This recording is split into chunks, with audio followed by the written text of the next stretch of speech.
Hi, it's Shannon Heaton from Boston, and today I'm going to give you some ideas on how to start an Irish session. So I had suggested in one of my trad school videos that a great way to learn the music is in a social context, at a session. Learning to play music with other people is sort of the best way to approach this traditional, in other words, social music.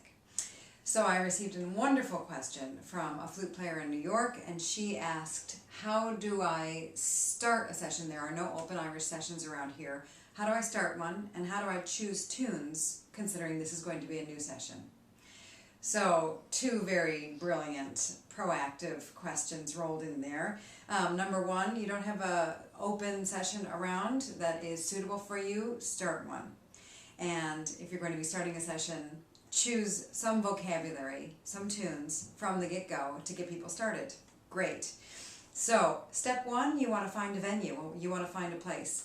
It's wonderful to set a session in a public location, because then whoever can come from week to week can just know that she can show up in this one social environment, and it's a little more approachable than, say, something in somebody's house. So if it's an ongoing public social event, it can be a little bit more accessible to people.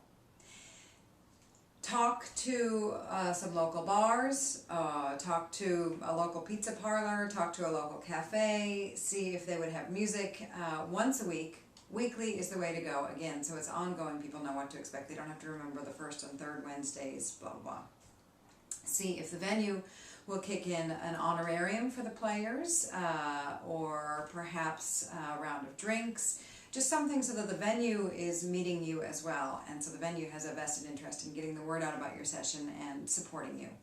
Explain to the venue that what this is a social gathering. You'll have people playing, and then you'll have a little bit of conversation. People playing, conversation. It's not going to be a performance. Hence, you don't need to receive a performance scale fee, but some kind of compensation from the venue is it's a good way to proceed. Just again, so you're all giving something.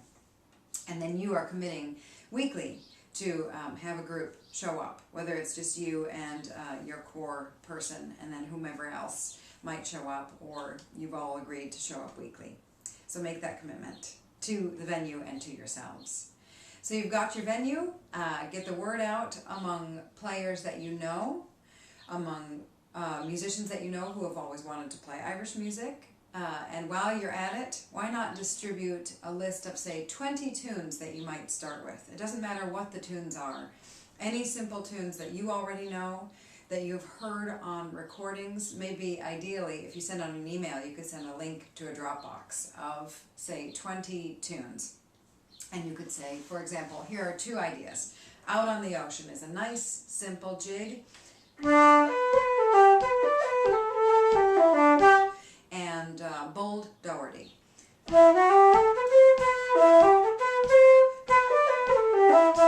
Those are two jigs. The second one happens to be on Shannon Heaton's forthcoming collection, First 50. They're both simple tunes for most instruments to play. Anyway, it doesn't matter what the tune is. Just choose something, anything, maybe in sets. So you've distributed that information, and then it's time for the first session. Go ahead and play off of that list that you had suggested to people. Again, so you're setting a precedent. And encourage those there. Do please play along with the tunes that you know. And if you don't know the tunes, feel free to record them and learn them at your own, in your own time, and then come back and we'll all play them together. You set a precedent that this is going to be a social engagement. Encourage other people to play tunes they know, and if you don't know them, record them and learn them. Give and take a bit. And gradually, slowly, you'll build up a group repertoire. In fact, it'll happen fairly rapidly. Before you sit down to play a set of tunes, say to everybody there, hey, it's so great, we're here. Let's start with Out on the Ocean. You know,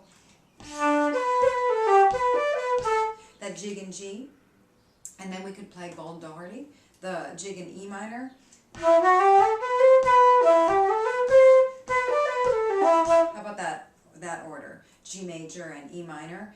You're saying this, you're making a plan, and you're spelling out the key signatures, so should there be backers, accompanists, chordal players, they'll have a little heads up for you.